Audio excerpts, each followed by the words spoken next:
அன்பனேயர்களே அனைவருக்கும் இனிய வணக்கம். இது Vatican top 10 sponsored by Black Thunder, Ooty main road, Mettupalayam. Vatican top 10 நிகழ்ச்சியை ஒளிபரப்ப உதவியவர்கள் பிளாக் தண்டர்.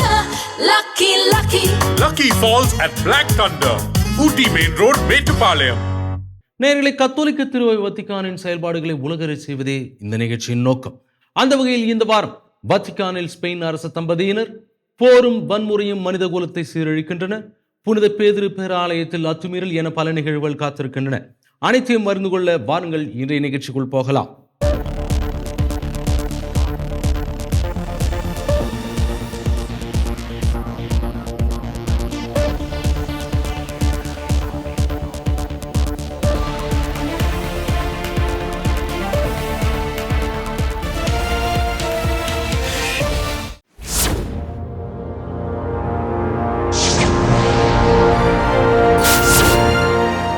திருமுழுக்கு வெறும் சடங்கல்ல, நம்பிக்கையின் அடையாளம். திருத்தந்தை 14ஆம் லியோ அவர்களின் எழுச்சியூட்டும் வாராந்திர பொது மறைக்கல்வி உரையை இன்றைய நிகழ்ச்சியின் முதல் பகுதியாக பார்ப்போம். திருத்தந்தை 14ஆம் லியோ அவர்கள் தனது வாராந்திர பொது மறைக்கல்வி உரையில் திருமுழுக்கு என்பது வெறும் ஒரு நுழைவுச் சடங்கு மட்டுமல்ல, அது ஒவ்வொரு நம்பிக்கையாளரின் அடையாளத்தையும் பணியையும் வரையறுக்கும் தருணம் என்ற முக்கிய கருத்தை மையப்படுத்தினார். திருத்தந்தை பிரான்சிஸ் அவர்களின் முந்தைய வார்த்தைகளை மேற்கோள் காட்டி அவர் இதனை விளக்கினார். நமது அடையாளத்தை நிரந்தரமாய் முத்திரையிடும் அருள் அடையாளம் திருமுழுக்கு, மற்றும் நாம் எப்போதும் பெருமைப்பட வேண்டிய முதல் அருள் அடையாளமும் அதுதான். இதன் வழியாகவும் தூய ஆவியாரின் அருட்பொழிவாலும் இறைமக்கள் ஒரு ஆலயமாக திகழ அர்ப்பணிக்கப்படுகிறார்கள். திருத்தந்தை அவர்கள் 2ஆம் வத்திக்கான் சங்கத்தின் கருப்பொருளை, குறிப்பாக லூமன் ஜென்சியம் என்ற ஆவணத்தை மீண்டும் மையப்படுத்தினார். இந்த ஆவணம் திரு அவையின் சமூக பரிமாணத்தையும் வலியுறுத்துகிறது. இதன் காரணமாக குருக்களுக்கு மட்டுமல்லாமல் அனைத்து நம்பிக்கையாளர்களுக்கும் திரு அவையின் வாழ்விலும் பணியிலும் பங்கேற்க வேண்டிய பொறுப்பு உள்ளது என்று திருத்தந்தை அவர்கள் வலியுறுத்தினார். திருமுழுக்கின் வழியாக அனைத்து நம்பிக்கையாளர்களும் ஒரு பொதுவான குருத்துவத்தை பெறுகிறார்கள். இது உறுதி பூசுதல் என்ற அருள் அடையாளத்தால் சிறப்பான முறையில் வளப்படுத்தப்பட்டு பலப்படுத்தப்படுகிறது. இந்த அர்ப்பணமே திருநிலைப்படுத்தப்பட்ட பணியாளர்களையும் பொதுநிலையினரையும் ஒன்றிணைக்கும் பொதுவான அடித்தளமாக அமைகிறது. தனது இறுதிச் செய்தியில் திரு அவையின் அங்கமாயிருப்பதன் மதிப்பை மீண்டும் கண்டறிய திருத்தந்தை அவர்கள் அனைவருக்கும் அழைப்பு விடுத்தது குறிப்பிடத்தக்கது.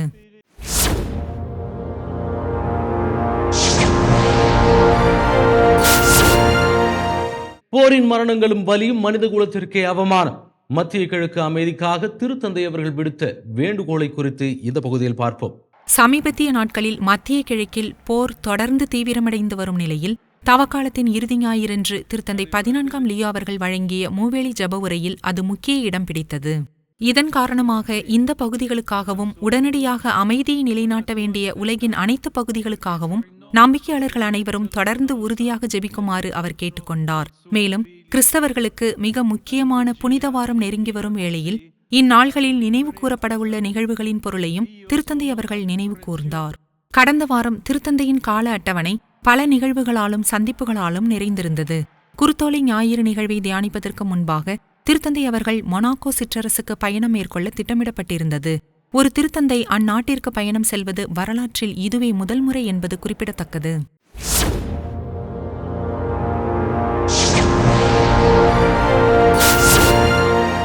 பாலஸ்தீன அதிபருடன் திருத்தந்தை அவர்கள் தொலைபேசி உரையாடல். அமைதியை நிலைநாட்டு வத்திக்கான் அளித்துள்ள உறுதி நிலைப்பாடு குறித்து இந்த பகுதியில் பார்ப்போம். மத்திய கிழக்கில் இராணுவ மோதல்கள் தொடர்ந்து தீவிரமடைந்து வரும் நிலையில் திருத்தந்தை 14ஆம் லியோ அவர்கள் பாலஸ்தீன அதிபர் மஹ்மூத் அப்பாஸ் அவர்களிடமிருந்து தொலைபேசி அழைப்பை பெற்றார். இரு தலைவர்களுக்கும் இடையிலான இந்த தொலைபேசி உரையாடலின் முக்கிய நோக்கத்தை திருப்பியிடம் ஒரு அறிக்கையில் சுட்டிக்காட்டியது. இந்த உரையாடலின் போது அரசியல் மற்றும் அரசணிய பேச்சுவார்த்தைகள் வழியாகவும் சர்வதேச சட்டங்களுக்கு முழுமையான மதிப்பளிப்பதன் வழியாகவும் அமைதியை நிலைநாட்டுவதில் திருப்பிடத்தின் உறுதிப்பாட்டை திருத்தந்தை மீண்டும் வலியுறுத்தினார் என்று அந்த அறிக்கை குறிப்பிட்டது. மத்திய கிழக்கில் இந்த பெரிய அளவிலான மோதலால் ஏற்படும் விளைவுகள் குறித்து விவாதித்ததோடு பாலஸ்தீன மக்களின் துன்பங்கள் மற்றும் வாழ்வாதார சூழல்கள் குறித்தும் அவர்கள் உரையாடினர். 2025ஆம் ஆண்டு நவம்பர் 6ஆம் நாளன்று அதிபர் அப்பாஸ் அவர்கள் வத்திக்கான் வந்ததற்கு பிறகு இரு தலைவர்களும் தொடர்பு கொள்வது இதுவே முதல் முறை. அதிகாரப்பூர்வ அரசணைய உறவுகள் அங்கீகரிக்கப்பட்டதன் 10ஆம் ஆண்டு நிறைவை முன்னிட்டு திருத்தந்தை 14ஆம் லியோ அவர்கள் அப்போது அவரை திருத்தூதரக அரண்மனையில் சந்தித்தார். அந்த சந்திப்பின் போது காசாவில் உள்ள பொதுமக்களுக்கு மனிதாபிமான உதவிகளை வழங்குவதற்கான அழைப்பை விடுக்க வத்திக்கான் அந்த வாய்ப்பை பயன்படுத்திக் கொண்டது.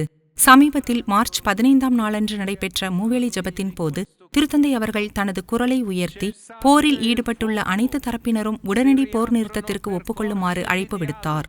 இந்த பரவலான மோதலுக்கு மத்தியில் பாலஸ்தீனத்தின் நிலைமை மிகவும் சவாலான ஒன்றாகவே தொடர்கிறது. கள நிலவரத்தை பொறுத்தவரை பொதுமக்களுக்கு மனிதாபிமான உதவிகள் கிடைப்பது, அவர்களை பாதுகாப்பது மற்றும் அமைதிக்கான நீண்டகால தீர்வை தேடுவது ஆகியவையே தொடர்ந்து முதன்மை தேவைகளாக உள்ளன.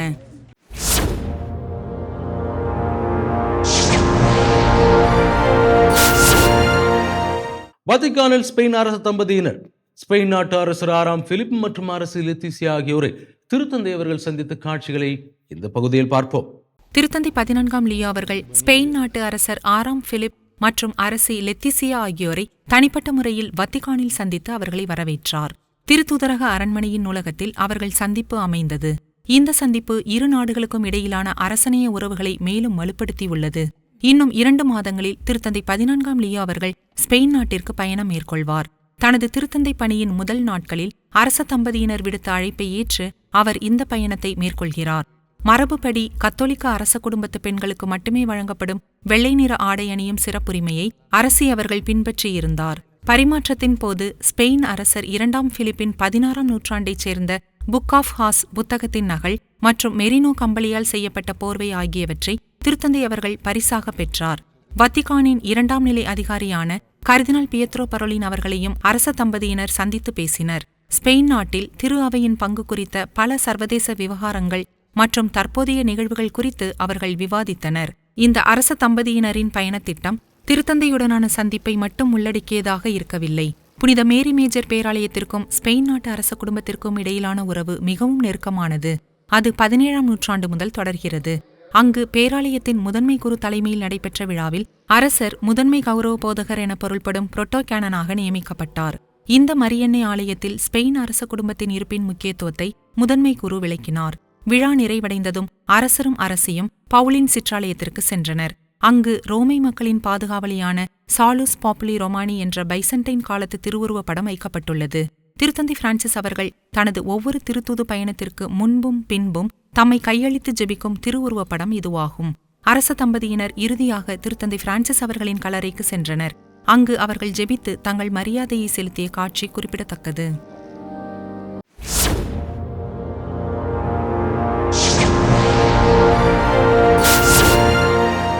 நம்பிக்கை வரலாற்றை தாங்கி நிற்கும் பழமையான கற்கள் ரோமையின் மையப்பகுதியில் அமைந்துள்ள புனிதர்கள் மிக்கேல் மற்றும் மேக்னஸ் ஆலயத்தில் பாதுகாக்கப்படும் திருப்பண்டங்கள் குறித்து இந்த பகுதியில் பார்ப்போம். ரோமையின் மையப்பகுதியில் அமைந்துள்ள பல நூற்றாண்டுகளின் வரலாற்றை தாங்கி நிற்கும் புனிதர்கள் மிக்கேல் மற்றும் மேக்னஸ் ஆலயத்திற்குள் ஆயிரக்கணக்கான ஆண்டுகள் பழமையான 2 முக்கிய கற்கள் உட்பட பல அற்புதமான திருப்பண்டங்கள் பாதுகாக்கப்பட்டு வருகின்றன. ஆலயத்தின் அமைதியான ஒரு பகுதியில் பல காலங்களுக்கு முந்தைய எருசலேமைச் சேர்ந்த ஒரு கல் பாதுகாக்கப்படுகிறது. எபிரேயர்களின் மரபுப்படி கன்னிமரியாள் தன் மகனை ஆலயத்தில் அர்ப்பணிக்க பயன்படுத்திய கல் அதுவே என்று அங்குள்ள கல்வெட்டில் தெளிவாக குறிப்பிடப்பட்டுள்ளது. பல நூற்றாண்டுகள் கடந்த பின்னரும் அன்னை மரியாளும் புனித சூசையப்பரும் உணர்ந்த அதே பயபக்தியுடன் திருப்பயணிகள் அங்கு தியானிக்க அந்த கல் அழைப்பு விடுக்கிறது. அதற்கு அருகிலேயே பீடத்தின் வடக்கு பக்கச் சுவரில் ஒரு வெள்ளை நிற பளிங்கு கல்வெட்டு இருப்பதையும் காணலாம். இறைவனின் கட்டளைப்படி ஆபிரகாம் தன் ஒரே மகனான ஈசாக்கை பலியிடுவதற்காக கிடத்திய கல் அது என்றும் அதனை பேரரசி ஹெலனா அவர்கள் அங்கு கொண்டு வந்ததாகவும் அதில் எழுதப்பட்டுள்ளது. இந்த கற்கள் வெறும் திருப்பண்டங்கள் மட்டுமல்லாமல் அவை நம்பிக்கை, துணிவு மற்றும் பக்தியின் அடையாளங்களாக திகழ்கின்றன. இவற்றை ஆலயத்தில் பாதுகாப்பதன் மூலம் நம்பிக்கையாளர்கள் கடந்த கால வரலாற்றை நேரில் தொட்டு உணர்ந்து தங்கள் நம்பிக்கைக்கான உந்துதலை பெற முடிகிறது. புனித பேதுரு பேராலயத்தின் நிழலில் அமைந்திருக்கும் இந்த ஆலயத்தை பலரும் எளிதாக கவனிக்காமல் கடந்து செல்ல வாய்ப்புள்ள போதிலும் நம்பிக்கையின் மிக பழமையான வரலாற்றை கூறும் திருப்பண்டங்கள் இதன் சுவர்களுக்குள் பொதிந்துள்ளது கவனிக்கத்தக்கது.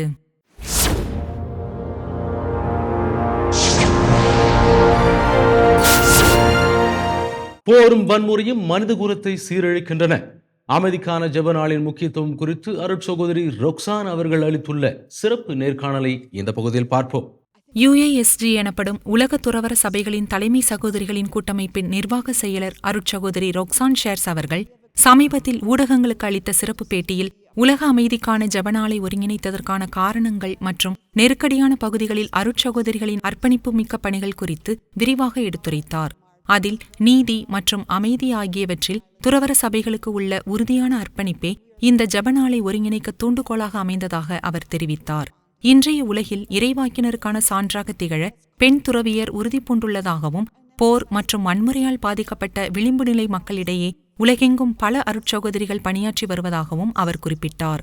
இந்த சவாலான சூழலுக்கு பதிலளிக்கும் விதமாகவே வன்முறையிலிருந்து விலகி அமைதிக்காக செயல்பட அனைவரையும் அழைக்கும் நோக்கில் அந்த நிகழ்வு முன்னெடுக்கப்பட்டுள்ளதாக அவர் விளக்கினார். ஆப்பிரிக்காவில் சுமார் 10 ஆண்டுகள் அகதிகளுடன் பணியாற்றிய தனது கடந்த கால அனுபவத்தை பகிர்ந்து கொண்ட அவர், போரும் வன்முறையும் தனி மனிதர்களின் எதிர்காலத்தையும் குடும்பங்களையும் எவ்வாறு சீரழிக்கின்றன என்பதை தான் நேரில் கண்டதாக கூறினார். பாதிக்கப்பட்ட மக்களின் துணிவும் நம்பிக்கையும் தன்னை ஆழமாக தொட்டதாகவும், அதுவே தன்னை தொடர்ந்து அமைதி மற்றும் நீதிக்கான பணிகளில் ஈடுபடுத்திக் கொள்ள உந்து சக்தியாக அமைந்ததாகவும் அவர் நெகிழ்ச்சியுடன் நினைவு கூர்ந்தார். UASG அமைப்பு குறித்து பேசிய அவர், இது உலக அளவில் திருத்தூது பணிகளில் ஈடுபட்டுள்ள பெண் துறவற சபைகளின் தலைமை அருட்சகோதரிகளுக்கான ஒரு கூட்டமைப்பு என்றார். இதில் 1900க்கும் மேற்பட்ட தலைமை அன்னையர்கள் உறுப்பினர்களாக இருப்பதாகவும், அவர்கள் வழியாக உலகெங்கிலும் 6 கண்டங்களைச் சேர்ந்த சுமார் 100 நாடுகளில் 6 லட்சத்திற்கும் அதிகமான அருட்சகோதரிகள் சேவையாற்றி வருவதாகவும் அவர் தெரிவித்தார். குறிப்பாக அநீதி மற்றும் போரால் பாதிக்கப்பட்ட விளிம்பு நிலை மக்களிடையே அவர்கள் பணியாற்றுவதை சுட்டிக்காட்டினார். அந்த அமைதிக்கான ஜெபநாளுக்கு உலகெங்கிலும் இருந்து சிறந்த வரவேற்பு கிடைத்துள்ளதாக சகோதரி ரொக்சான் தெரிவித்தார். லெபனான், அமெரிக்கா, ஆப்பிரிக்கா மற்றும் ரோமே உள்ளிட்ட பல்வேறு பகுதிகளிலிருந்து நன்றிகள் குவிந்து வருவதாக அவர் குறிப்பிட்டார். தொடர்ந்து மோசமடைந்து வரும் போர்ச்சூழலிலும் தெற்கு லெபனானில் உள்ள ஒரு துறவற சமூகத்தைச் சேர்ந்த அருட்சகோதரிகள் தங்கள் பள்ளி மூடப்பட்ட நிலையிலும் அங்கிருந்து வெளியேறாமல் மக்களுக்காக நம்பிக்கையுடன் தொடர்ந்து காத்திருப்பதை அவர் சுட்டிக்காட்டினார். இத்தகைய ஜெப நிகழ்வுகள் அமைதிக்கான வலுவான குரலாக ஒலிக்கவும், இடம்பெயர்ந்த மக்களை அரவணைத்து செயல்படவும், களத்தில் இருப்பவர்களுக்கு பெரும் மன வலிமையை தருவதாகவும் அவர் தெரிவித்தது கவனிக்கத்தக்கது.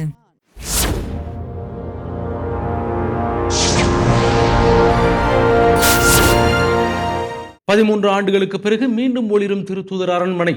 வாத்திக்கானின் புதிய இல்லத்தில் திருத்தந்தை 14ஆம் லியோ அவர்கள் குடியேறியது தொடர்பான செய்தியை இந்த பகுதியில் பார்ப்போம். 13 ஆண்டுகளுக்கு பிறகு திருத்தந்தையின் இல்லத்தில் மீண்டும் விளக்குகள் ஒளிரத் தொடங்கியுள்ளதாக செய்திகள் தெரிவிக்கின்றன. திருத்தூதரக அரண்மனையின் 3ஆம் தளத்தில் புதிதாக புதுப்பிக்கப்பட்ட இல்லத்தில் மார்ச் 14 முதல் திருத்தந்தை 14ஆம் லியோ குடியேறியுள்ளதையே இது குறிப்பதாக கூறப்படுகிறது. இந்த இடமாற்றம் குறித்த செய்தியை வத்திக்கான் அதே நாளில் அதிகாரப்பூர்வமாக அறிவித்தது.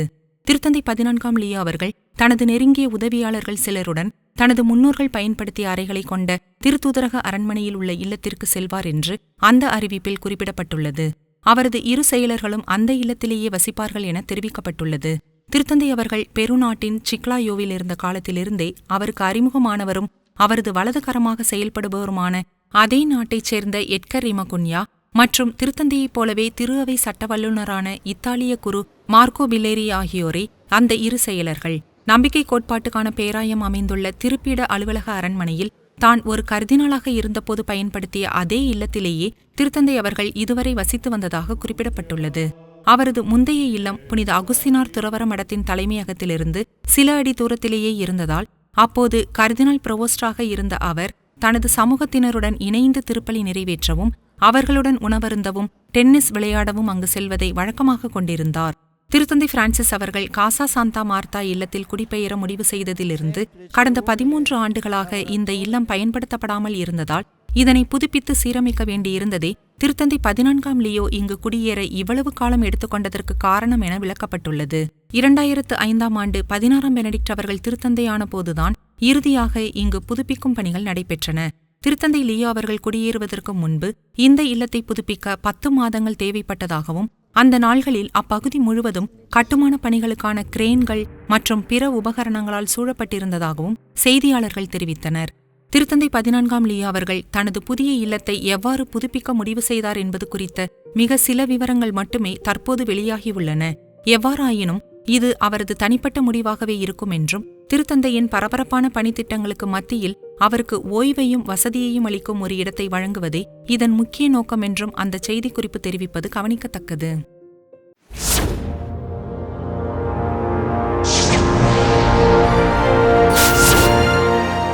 திருத்தந்தைகளின் இல்லங்களுக்குள் ஒரு சிறப்பு பார்வை.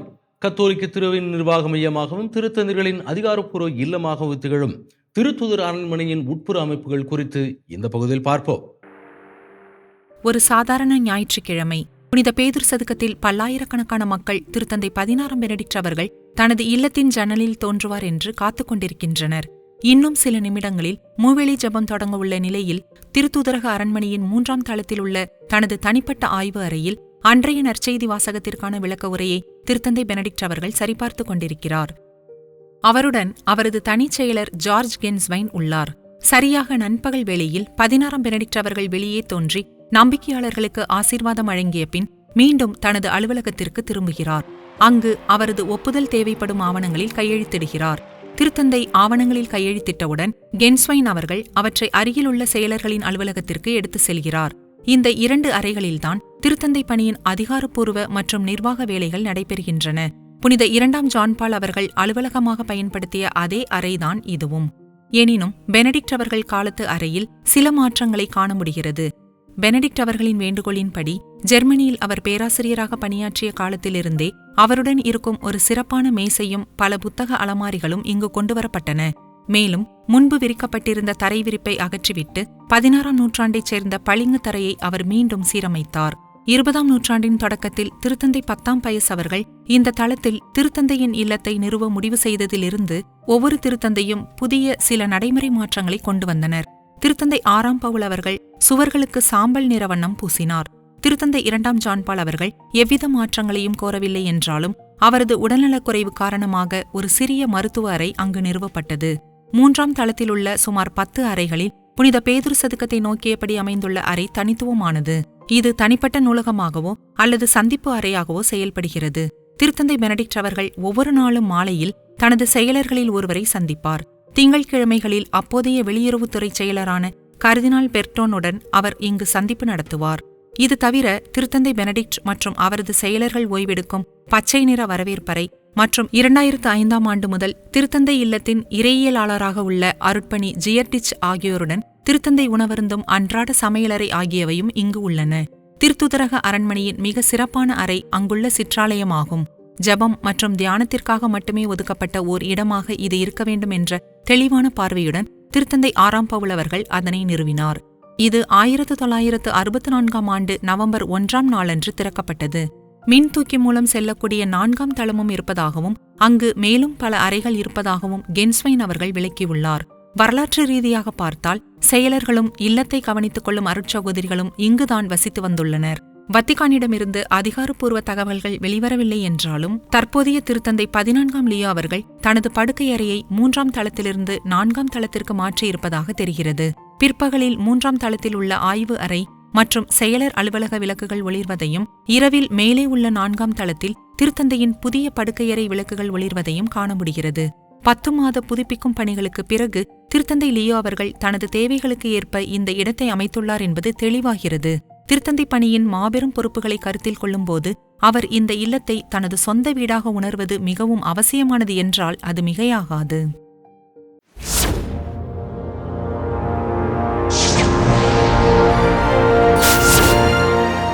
பதினோரு நகரங்கள் 7 திருப்பலிகள். ஆப்பிரிக்கா முழுவதும் திருத்தந்தை 14ஆம் லியோ அவர்கள் மேற்கொள்ளும் வரலாற்று சிறப்புமிக்க திருத்துது பயணம் குறித்து இந்த பகுதியில் பார்ப்போம். 8 பொது உரைகள், 7 திருப்பலிகள் மற்றும் 11 ஆப்பிரிக்க நகரங்கள். இதுவே திருத்தந்தை 14ஆம் லியோ அவர்கள் ஆப்பிரிக்கா முழுவதும் மேற்கொள்ள உள்ள திருத்துது பயண திட்டமாகும். சந்திப்புகள், கொண்டாட்டங்கள் மற்றும் சிறப்பு கள பயணங்கள் அடங்கிய இந்த நீண்ட பயண திட்டத்தை வத்திகான் அதிகாரப்பூர்வமாக வெளியிட்டுள்ளது. அவரது முதல் நிறுத்தம் சந்தேகத்திற்கு இடமின்றி மிகவும் சிறப்பான தருணங்களில் ஒன்றாக அமையும். புனித அகுஸ்தினார் துறவர சபையைச் சேர்ந்த திருத்தந்தையான அவர் தனது சபையின் நிறுவனரான ஹிப்போவின் புனித அகஸ்டின் அவர்கள் வாழ்ந்த அல்ஜீரியாவிற்கு செல்வதை தவிர்க்க முடியாது.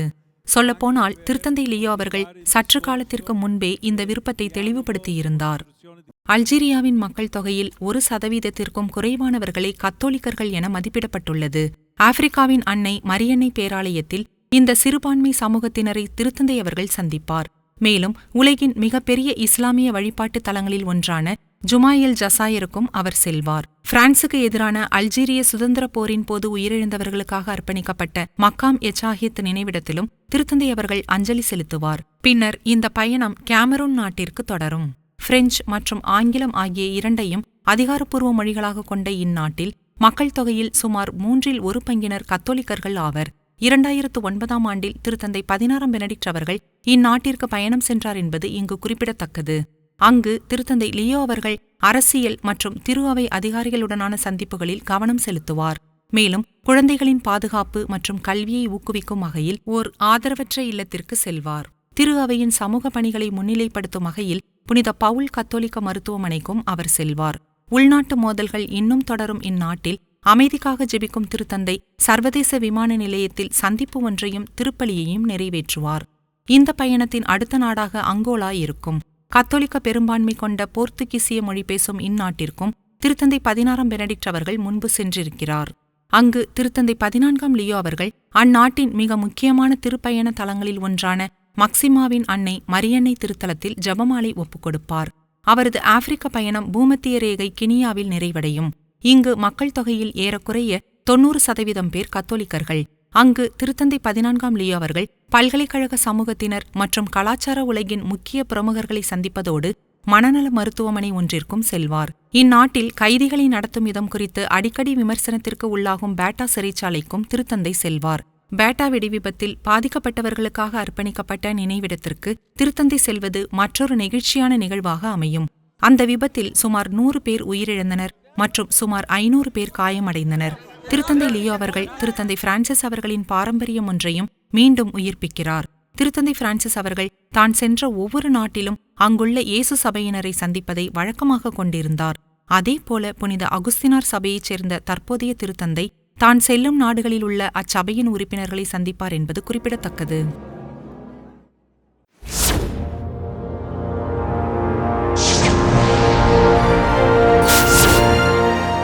புனித பேதுரு பேராலயத்தில் அத்துமீறல். வத்திக்கான் புனித பேதுரு பேராலயத்தில் சமீபத்தில் நடந்த புனிதத்தை அவமதிக்கும் செயல்கள் குறித்து இந்த பகுதியில் பார்ப்போம்.